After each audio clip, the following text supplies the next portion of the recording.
a la figura de Néstor Cachito Espinosa. Ahí se lo ve a Julio Cáceres, que le entrega una plaqueta al hijo de Cachito Espinosa. ¿Cómo se llaman? Giovanni Espinosa. Le entregan una condecoración y también le dan el carnet de socio vitalicio a Cachito Espinosa. Una triste noticia nos conmovió en la semana: el fallecimiento trágico en un accidente de tránsito del exjugador de Guaraní, de Cerro Porteño, de Sportivo Luqueño, de Olimpia con Olimpia. Formó parte del plantel que ganó la Copa Libertadores de América en el 2002.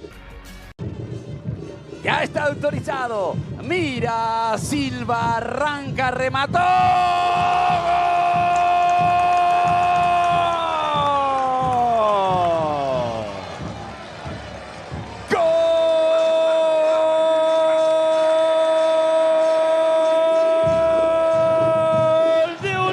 Olimpia, Alejandro Silva.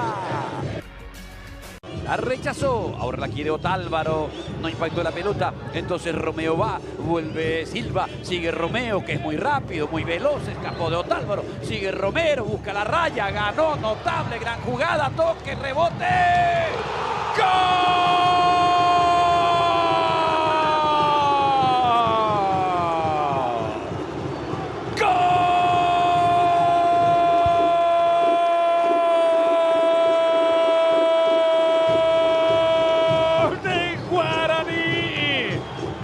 Fabulosa, fantástica la jugada.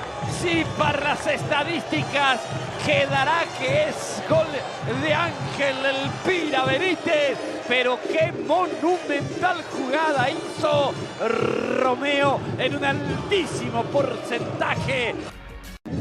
Quiere Camacho, movilizándose Camacho que toca, centro de Benítez, vino para Ferfer, cabeceó. ¡Gol!